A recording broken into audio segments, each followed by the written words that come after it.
And this is a regular meeting of the governing body of the Borough of Bloomingdale, Tuesday, November 25th, 2014. I'd ask everyone to please rise to salute our nation's flag.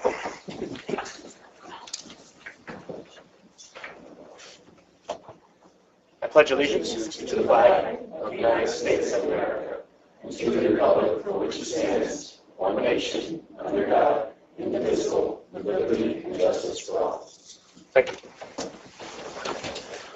Roll call. Here.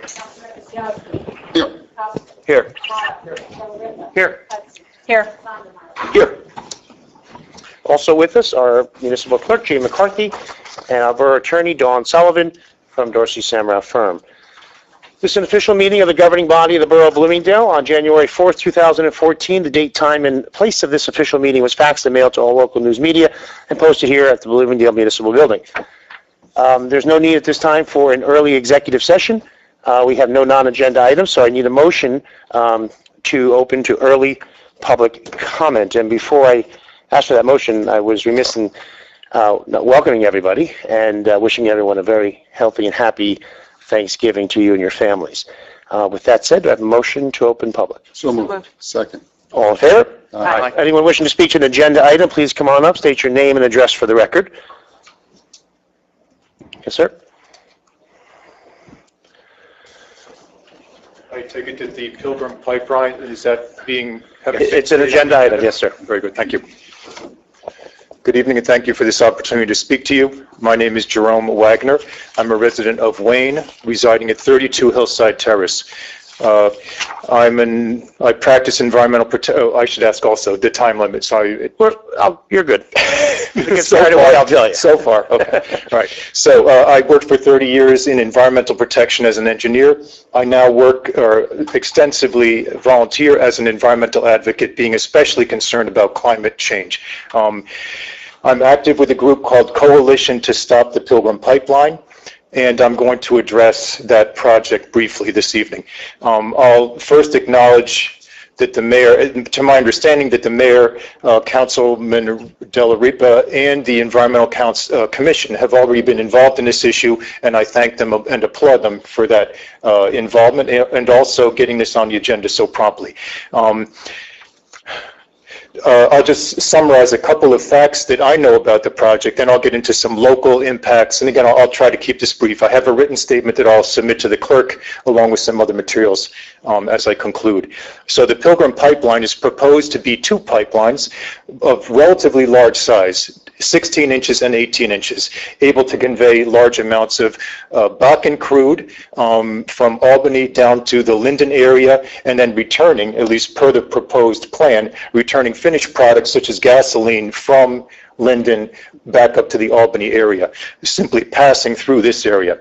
Bakken oil is extracted through the process of hydraulic fracturing and involves the processes and risks and so forth that are associated with natural gas development in its own processing. Bakken oil is highly flammable, having flash points as low as 0 Fahrenheit, at least in some mixtures and compositions, and has already led to tragic loss of life and property in incidents, most especially in Lac-Mégantic, Quebec, Canada, about a year ago. The precise route of the project is still under we know the routing from some early promotional information, and I'll reflect on that briefly in my statements. I think, though, the actual route is yet to be determined through surveying and other actions and so forth, which, since applications have not been submitted yet, we don't have access to precisely. And as far the pipeline also routes through the Highland region of New Jersey, which supplies water to many people. You're probably aware that the pipeline is intended to route along with the Spectra natural gas pipelines in this region, which in this case goes over Federal Hill, basically bisects a couple of the quarries at the Tilcon works. The expected route would go underneath the Pequannock River, and it would be about 3/4 of a mile from the residential area bordered by Van Dam Avenue here in your borough.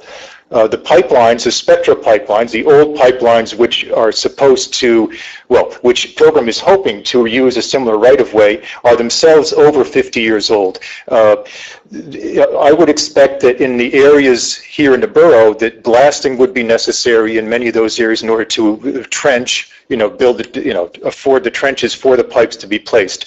So I would wonder what the safety implications of blasting near those old pipelines might entail. They also may be using directional drilling, which is an advanced technology and can be successfully used. I would speculate, though, personally, again, if we're doing that kind of activity near existing pipelines, which are still in service, what kind of safety precautions will be made to avoid incidents and that kind of thing. Drinking water threats, I think, are one of the paramount risks of the project, whether it involves the Highlands region or aquifers in this area. If flow was to occur in one direction or another, it could affect either sole source aquifers. I believe that you folks are supplied from wells, from drinking water wells, in the aquifers, as opposed to the surface water. Well, no, I'm wrong on that. Some of I think some are partial. But I think you're also involved, and I should. You get surface water, I think, as well from the Monksville-Wanacue system, from North Jersey District Water Supply Commission. That's what I should have said. Gotcha. But that's your principal water supply. In any event, leakage up in that area, whether it's the Oakland portions, the Malwall portions, I'm speculating, could end up in the watershed and in those surface water bodies, which then pose a long-term pollution situation for the borough. Pilgrim Holdings is a company, a new company, without much of a corporate experience or track record and not many tangible assets. They're also focused on profitability. Those are some points I would make. At this point, there are about 11 jurisdictions in the state, ranging from Malwa up here to Chatham Borough, Chatham Township, and so forth, who have already adopted resolutions of opposition.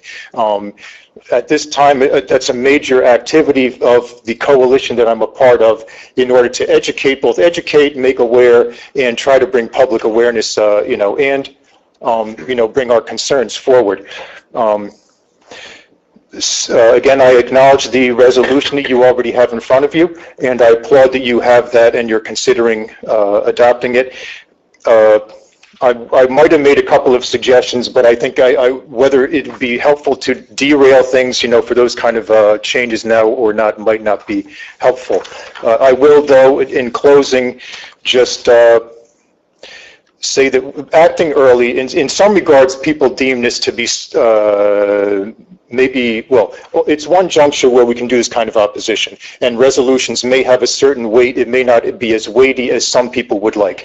On the other hand, joining those 11 communities and other half dozen who are pending, who are already doing resolutions, I think helps to send messages to investors, relative to our feelings on this kind of project, send signals to regulators, DEP, the Highlands Commission, and so forth, as to the concerns we have and the expectation we have of prudence and due diligence on their part relative to the project.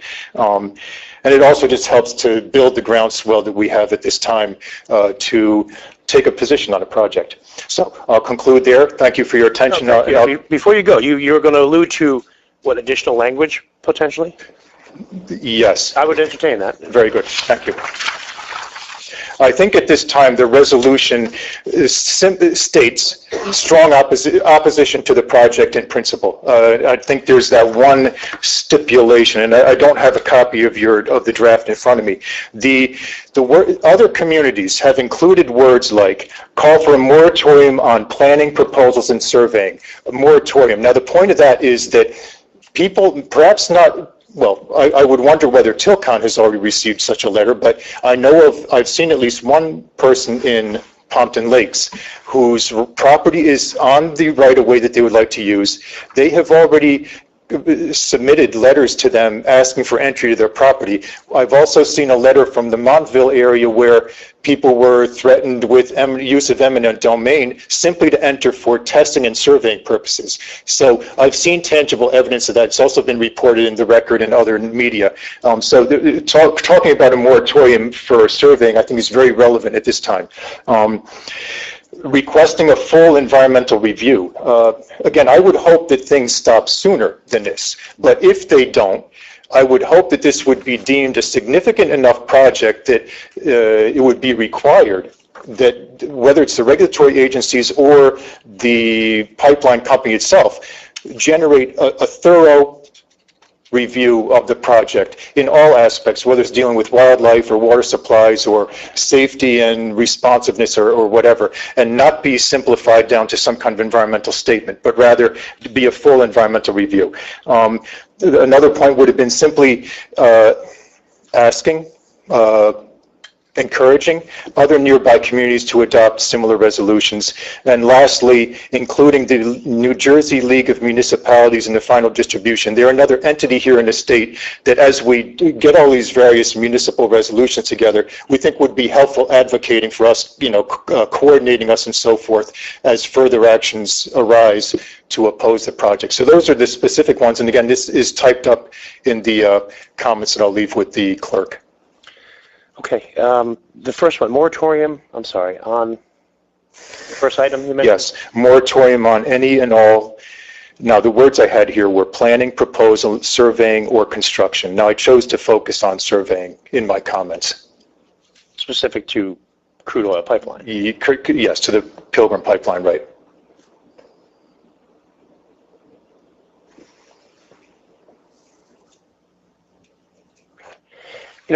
They state, since '93, there's been over 10,000 pipeline incidents, including about 6,000 petroleum pipelines.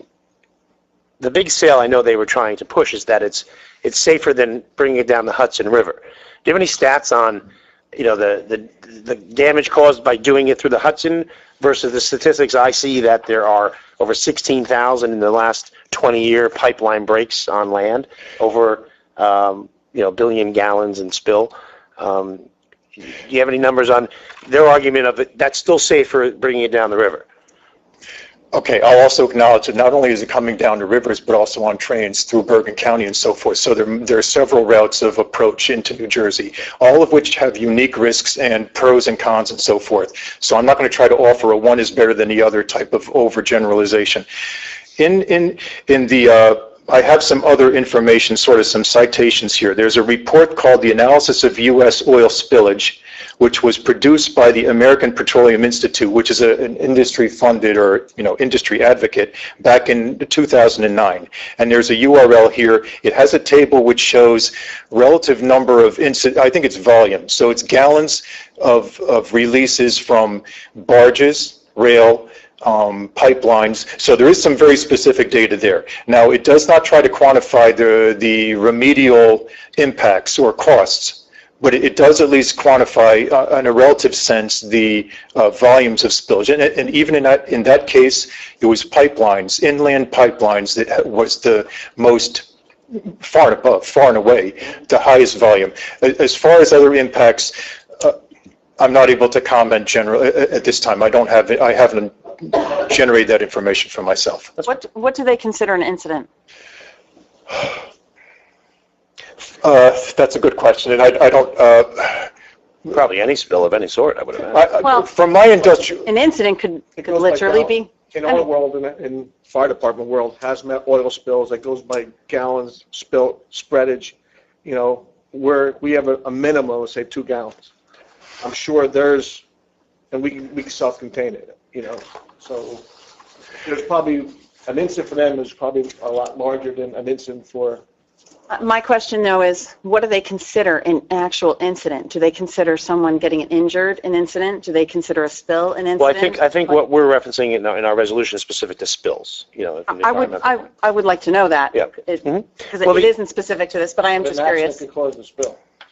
Right. The intent here is to pass this resolution, and upon adoption, I will request the additional whereas clauses, requesting moratorium on surveying, full environmental review, and encouraging other communities as well. Also, for the record, I am on the League of Municipalities Executive Board.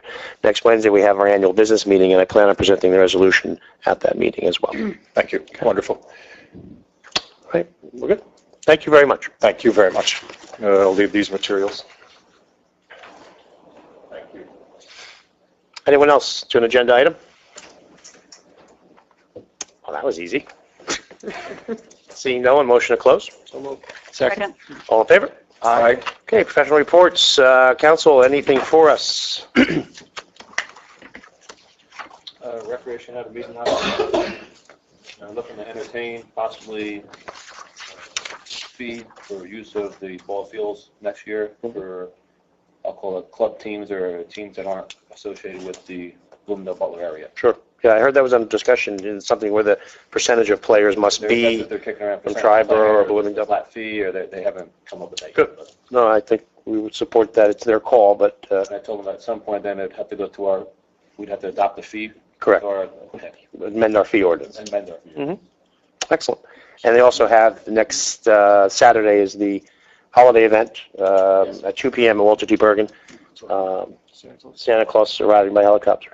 It's a rec function as well. Thank you, Mike. Anyone else have anything?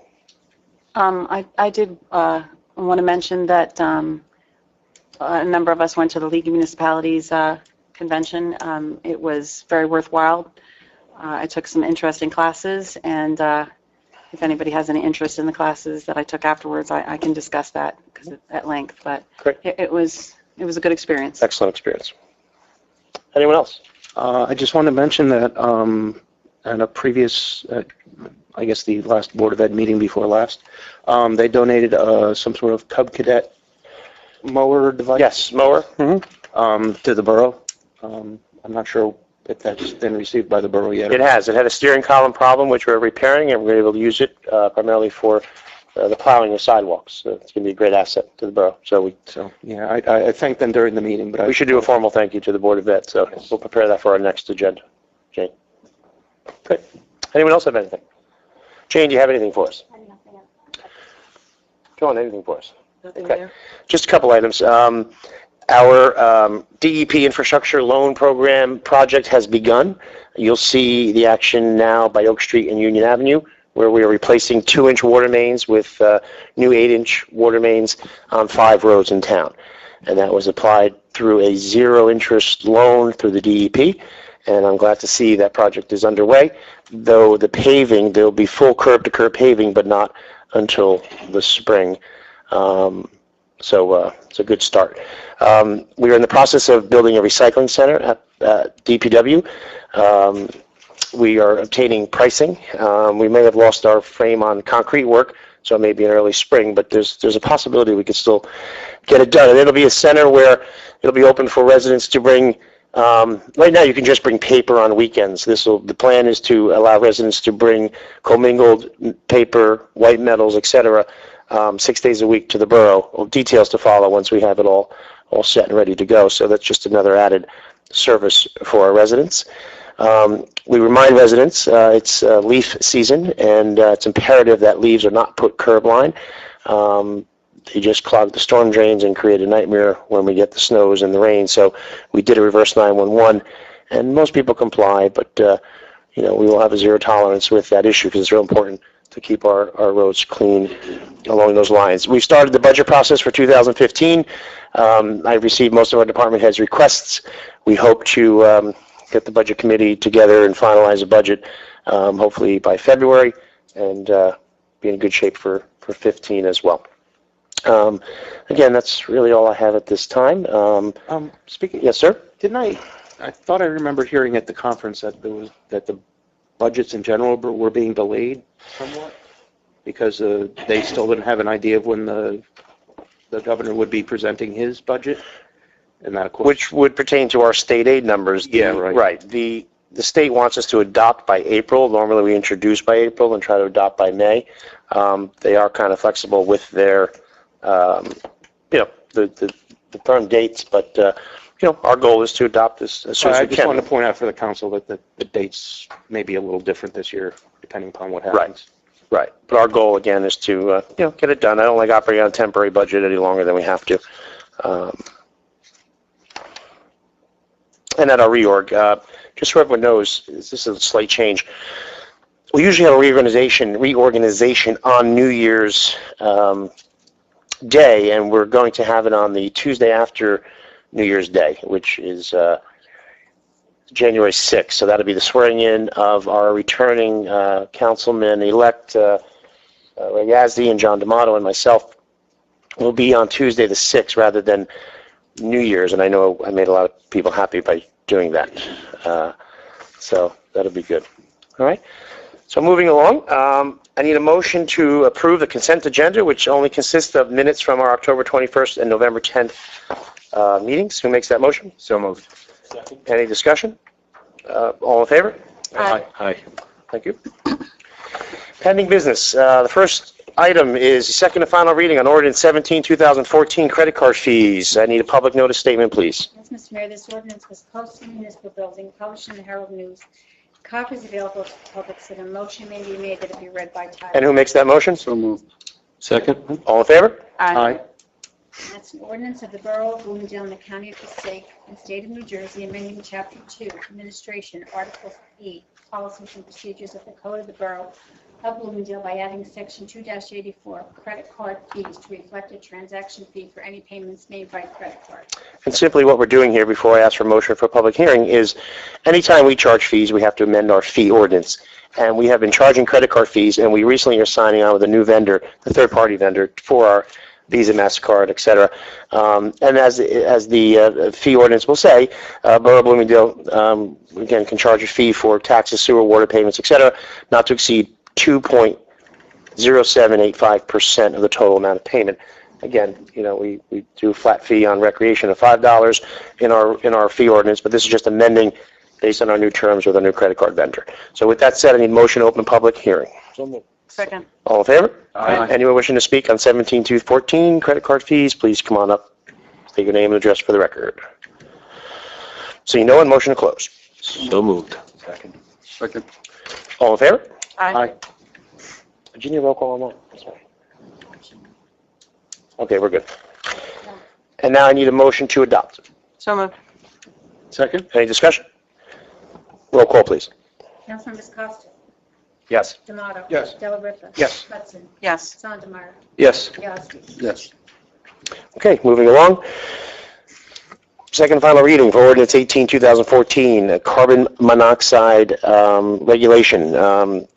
Public notice statement, please. Yes, Mr. Mayor, this ordinance was posted in the municipal building, published in the Herald News, copies available to the public, so the motion may be made that it be read by title. And who makes that motion, please? So moved. Second. All in favor? Aye.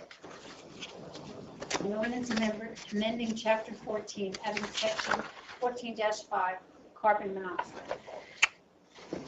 And before I move to open public hearing, this is simply amending Chapter 14, adding the section carbon monoxide detectors, where we are going to be the first community in the state of New Jersey to enforce the installation of those units in daycare centers and nursery schools. We do not have jurisdiction for any public school system, but we are doing it for licensed nursery and daycare facilities. Carbon monoxide detectors shall be installed and maintained within 10 feet of any area with sleeping or napping children. One detector shall be located each 1,000 feet of sleeping or napping area and must be located and designated by our fire official. So I need a motion to open public hearing. So moved. Second. All in favor? Aye. Anyone wishing to speak to 18, 2014, please come on up. State your name and address for the record. Seeing no one, motion to close. So moved. Second. All in favor? Aye. And who moves to adopt? So moved. Second.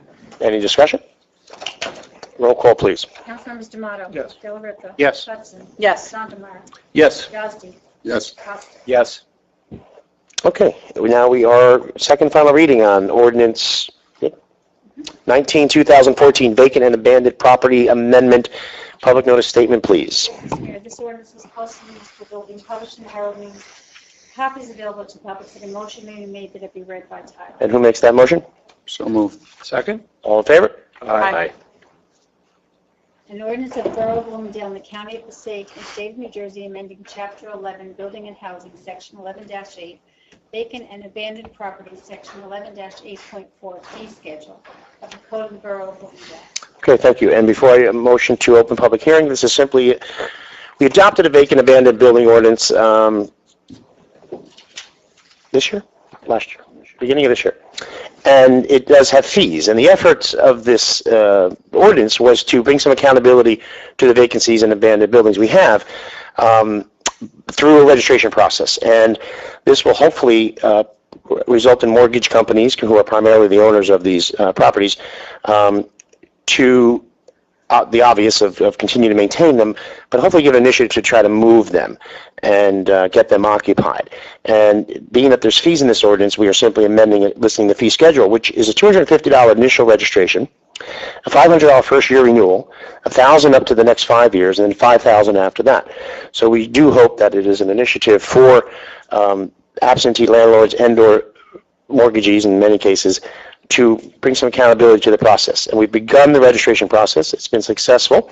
It allows our property maintenance official to, one, identify all the ones in town, because a lot of times taxes are paid and mortgagees stay on them, so, and for the most part maintain. We have our few headache ones in town, which again, we're taking a zero tolerance with property maintenance. So we're simply codifying and amending with listing these fees in our fee ordinance. And I know we're going to see some positive results as a result of this being in place. So I need a motion to open public hearing. So moved. Second. All in favor? Aye. Anyone wishing to speak to 2014? Please come on up. Seeing no one, motion to close. So moved. Second. All in favor? Aye. And who moves to adopt? So moved. Second. Any further discussion? Again, I would just like to thank our Ordinance Review Committee, who's on the two of the ones, most of the ordinances we do, come out of a lot of work from our volunteer Ordinance Review Committee. Two members, Bill Steenstra, former mayor, and Bill Graff are here with us. So gentlemen, thank you and your committee. It is a lot of work that you guys put into it for us, so we thank you. And a roll call, please. Councilmembers Della Ripa. Yes. Hudson. Yes. Sondemire. Yes. Yazdi. Yes. Costa. Yes. D'Amato. Yes. Okay, thank you. Moving along to new business. The adoption of resolution 2014-11.5, payment of the bills. Who makes that motion? So moved. Second? Any discussion? Yes, I have a couple of questions, and I apologize for not getting with the treasurer, but hopefully you or maybe a member of the council can help me. Sure. On page 6, it's precision equipment, heavy repairs, $13,000 is coming out of discretionary project. I'm just questioning why it's coming out of the rows. That was the repair of the transmission on the garbage truck, which was a temporary loan to pay that, and the transfer will be put back. And then on the next page, Mayor, page 7, it was a Freedom fence, a fence at Knowles Road, 1,400, came out of maintenance of roads also. A question why that came out of the roads. Again, that should be capital, part of the Knowles Road, you said? Yeah. Yeah, I'll have to amend that. That's capital. That was the closure fences on the closure of the sidewalk we've done. So, yeah, that'll be amended. There's money in the bond ordinance that paid for the Knowles project, and that's clearly where it should have come out. That's absolutely an error, probably because it's fencing, which primarily is recreation. Right, that's what I'm figuring. And it'll be amended to the proper department. And just a question on page 20, the geese control. When did we say that was going to halt until it starts up again? Through November 15th, thereabouts. And then we won't be paying in December, January, February, resume in March, where they'll add all the eggs and continue the process. Although they do weekly visits to see if the geese have returned. And then, they would call me, and I could authorize a 1-week visit if we see a winter problem. We hope we get the ice and snow quickly and we don't have any non-migrating geese returning. And my last question is on page 23, Bayer fleet sales. Is that our ACO vehicles? Yes. One for almost 28, and the other one for 40. Because one is for the chassis and one is for the fit out? Correct, the fit out. Mm-hmm. Is that what we agreed to was 70 or the total, or was it? All right. I'm not sure, I just questioned it. Well, the ACO vehicle, no, was 49,000, but then you have the, That was including the outfit. the total was 49,000, including the outfitting. It's got to be another vehicle that escapes me at the moment. What else do we, I'll confirm in the morning, but the ACO vehicle is not that high. It was like 28 and 21 on the fit out, thereabouts. I think it was 49,000. It was total of 49, Right. too. I'll confirm with finance, but. Okay. Again, I apologize for not getting with the treasurer, but. No, and Bear was not the vendor for that. One says a crew cab, 3,500 crew cab, is that a? That's just, right, that's DPW, that's our, the That's DPW superintendent's new vehicle came 28 in. makes sense for Correct, the we're other. paying that, and then remember, the plan was, we're giving our superintendent a more practical vehicle, 350 with a plow, so he can actually help an assistant plow, but more of a reason was our fire, help me here, not chief, assistant chiefs? It's the assistant chief, which they use for, The vehicle was shot, so they're getting the former Durango from our superintendent. So it's a 28 is the ace. Okay, Yes. that clears it. Thank you. Wonderful. There is a motion on the table, correct? Any further discussion? Roll call, please. Councilmembers Hudson, Yes. Sondemire, Yes. Yasti, Yes. Costa. Yes. Tomato. Yes. Del Rippe. Yes. Okay, I need a motion to adopt Resolution 2014-11.6, cease and desist of liquor license 1601-33-006-013, formerly Copici's Restaurant. Who makes that motion? Second. Any discussion? Again, just for the record, it is a shame to lose a license, but the only one who could fix that is the owner, and, numerous occasions and contacts have been made, and this license will cease to exist. We just need to take formal action here. Okay, roll call, please. Councilmember Sondemire, Yes. Yasti, Yes. Costa. Yes. Tomato. Yes. Del Rippe. Yes. Hudson. Yes.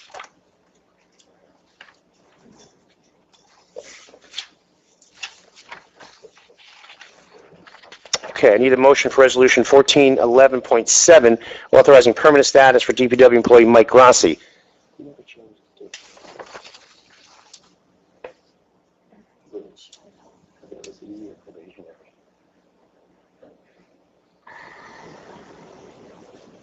That was based on 6 months, so it'll be October 7th. Right, you're right.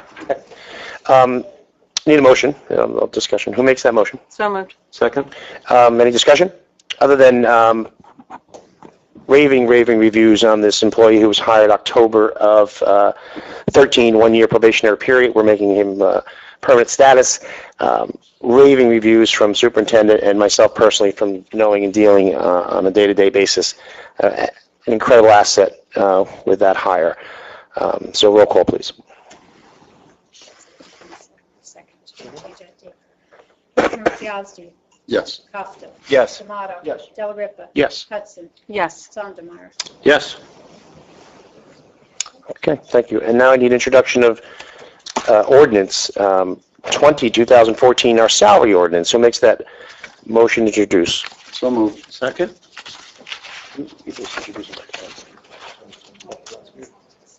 Second and final reading will be December 16th at 7 p.m. Again, we're simply introducing by title. I have a second. I have a motion. You want a roll call? Has this not changed since last year? Is the same, or? No, the reason, let's get the motion. Wait. Okay. You have a There's a first. motion on the table. Every so many years, you have to do a salary ordinance if you're going to exceed the range that was in a prior one. And whether it be, again, I don't have it in front of me exactly, whether it be a police officer's salary is increased due to longevity steps, or the chief's salary based on 25 years, and so on. You can see the ranges that are here that'll cover you for a few years, picking up any increases in salaries of any staff member. So that's simply what we're doing here. On Not authorizing anything other than that's what's contractual already. On number 3, salaries, says salary shall be paid bi-weekly with the following exceptions. Quarterly, the mayor, you're not quarterly, are you? No, I'm on salary. That's just language Should that from be the changed in prior. there, or should we have a line in there for a full-time status mayor? Well, no, you can just, if you just don't list it, I would fall under that. Salary biweekly, the exceptions of, so we would just amend that and leave it to be council, public defender, fire officials, and so on. Okay. So we would, when we advertise, we'll make that amendment. Okay. Okay, any further? A roll call, please. Councilmembers Costa. Yes. Tomato. Yes. Del Rippe. Yes. Hudson. Yes. Sondemire. Yes. Yasti. Yes.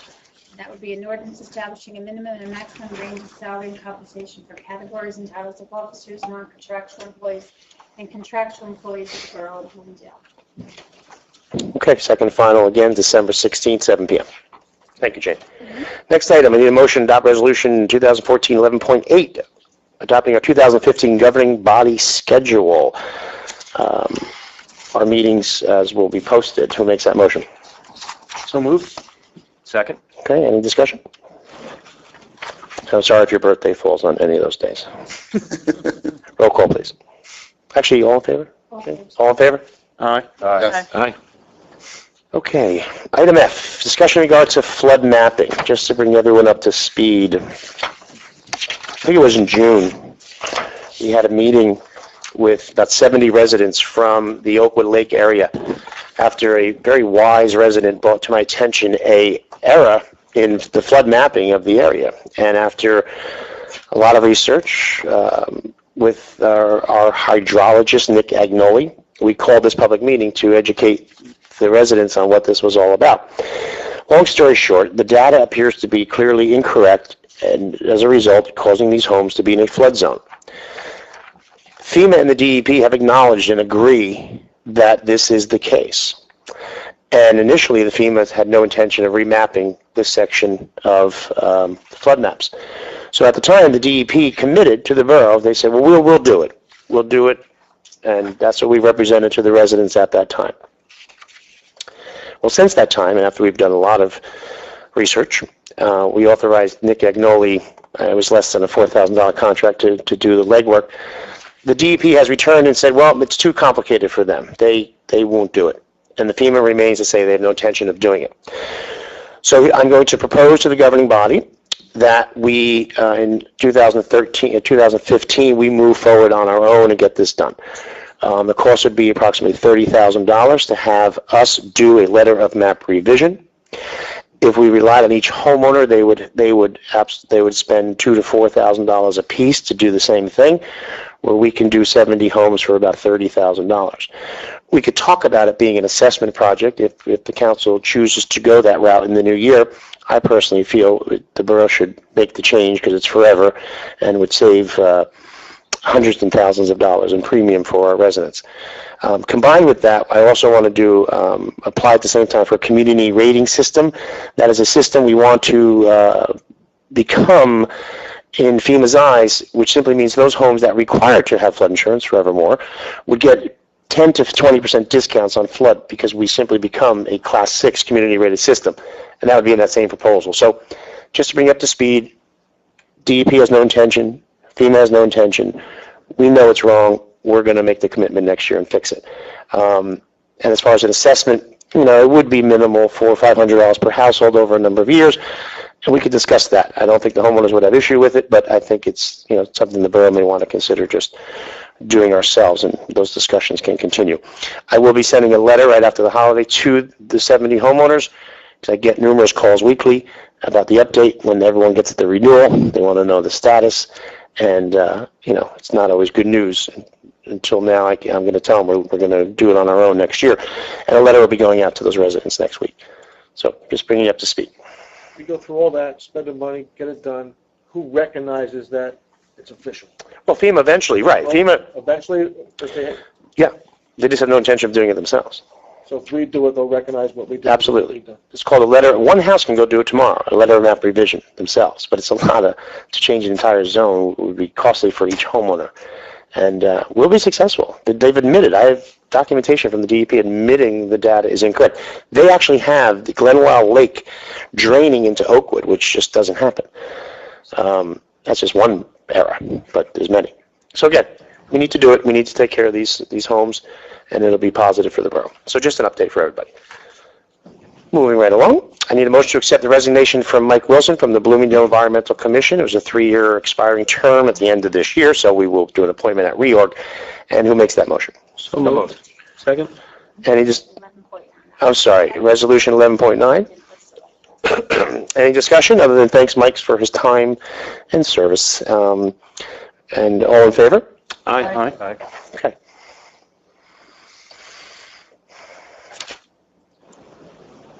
That's a new format.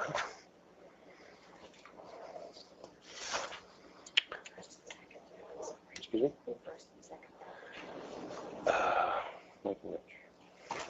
Moving along, we need a motion for resolution 2014 11.9, tax title lien I'm sorry, 10, tax title lien 13-00040, in the amount, excuse me, it's just redeeming a tax lien in the amount of $149.16. Who makes that motion? So moved. Second. Any discussion? Roll call, please. Councilmembers D'Amato. Yes. Della Ripa. Yes. Hudson. Yes. Sondemire. Yes. Yazdi. Yes. Costa. Yes. Next, I need a motion to resolution 2014-11.11, accepting the resignation of Stephanie Mulligan as a member of the Board of Health, 3-year expiring term December 31st of 2016. Who makes that motion? So moved. Second? Any discussion? Again, other than thanking Stephanie, she moved out of town, and so we have an opening which, with the Board of Health and anyone who has input, we need to fill that spot as well. As an unexpiring term. Excuse me? All in favor? Aye. Okay.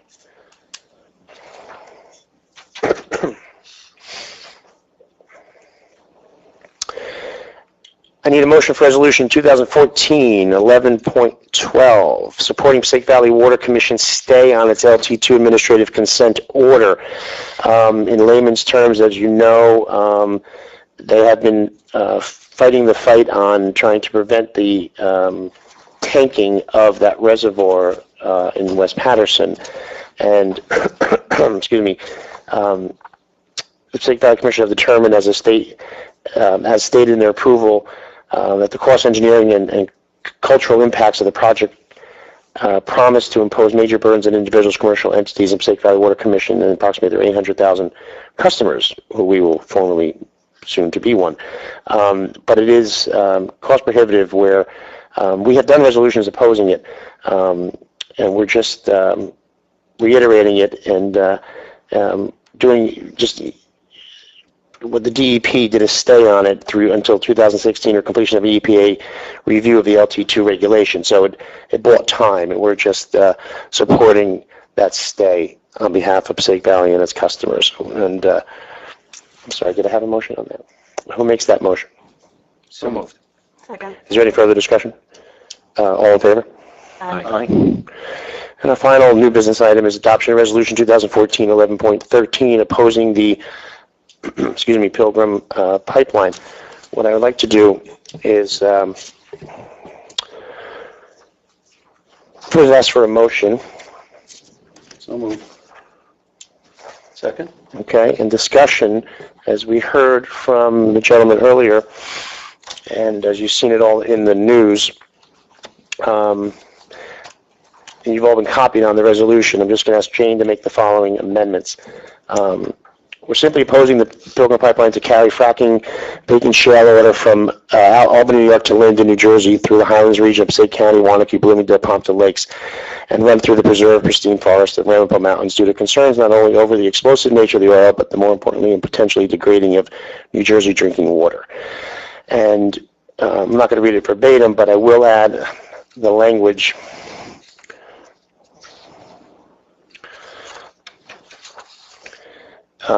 Jane, in our second to last whereas clause, if we may, whereas the governing body of the Borough of Bloomingdale requests a moratorium on all surveying in regards to Pilgrim Pipeline, a full environmental review. We encourage all other communities to pass similar resolutions, and be it further resolved that the clerk to the governing body will forward the certified copy to the governor's office, state legislatures, the State Land Conservancy Commission, and the League of Municipalities with a letter of opposition from the governing body of the Borough of Bloomingdale. Any additional comments? Roll call, please. Councilmembers Della Ripa. Yes.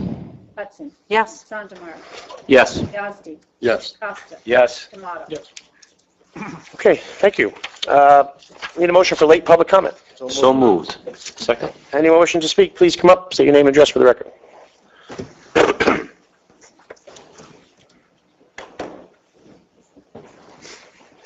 Linda Huntley, 86 Van Dam Avenue. How are you? Okay. On Chestnut and Van Dam, when you were supposed to be putting the gabion walls there, Yes. I noticed all there is like a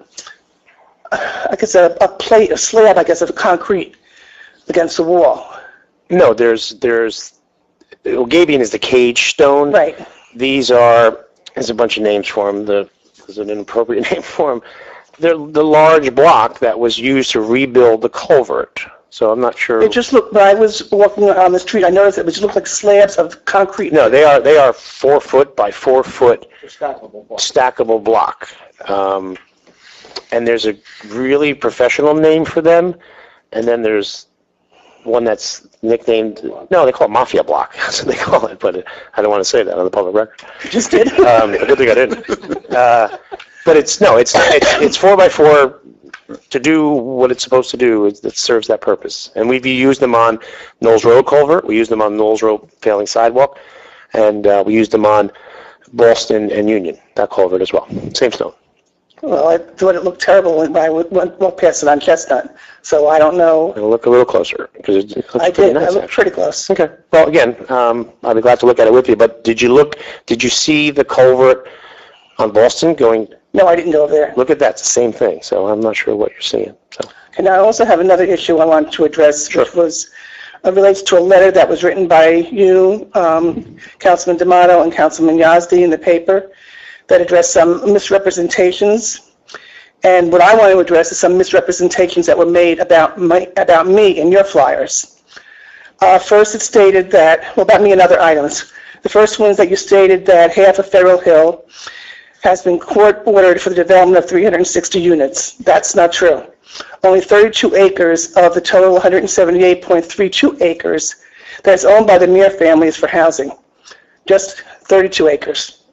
The remaining 146.32 is currently preserved in perpetuity according to Ordinance Number 13, 2007.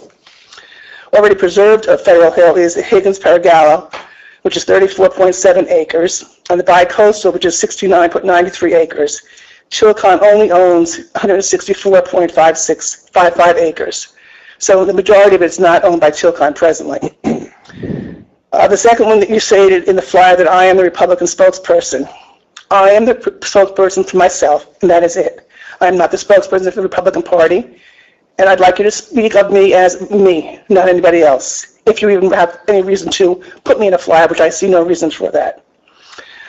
You've insinuated that the flyer that was prepared by the Committee to Save Federal Hill was created with the cooperation of the Republican candidates, and that it was politically motivated and it was intended to scare voters.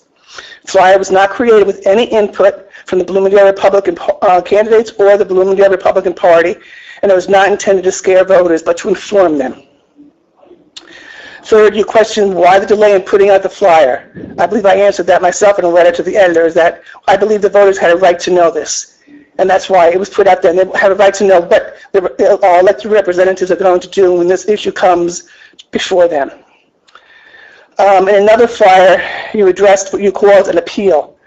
It was about a letter that I sent to the local finance board within the Division of Local Government Services in reference to your appointment to the new elected official position of a full-time mayor. You incorrectly stated in your flyer, again, that the New Jersey Department of Consumer Affairs ruled that this was legal and there was no conflict of interest. That is not the response that I received or what your attorney received. The Division of Local Government Services will not take any action. They stated that the issue rests on legal arguments that they are not empowered to adjudicate. That does not state that it is legal, nor that it was not a conflict of interest. That would have to have been determined by Superior Court. In the same flyer, you stated in 1999 that saving Federal Hill was the right choice, and now it is not. Only 32 acres of Federal Hill is to be used for housing. The remaining 146 acres should still be saved, or I suppose you no longer think so. You also stated there were 10 students that resided at Avalon Bay. There are 13 students, and one of them attends Butler High School. All of those students are bused.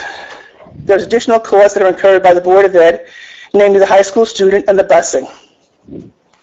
In another flyer, you stated the former council voted no for tax relief, debt reduction, shared services, community events. We all know that this is untrue. We canceled one public event due to budget issues.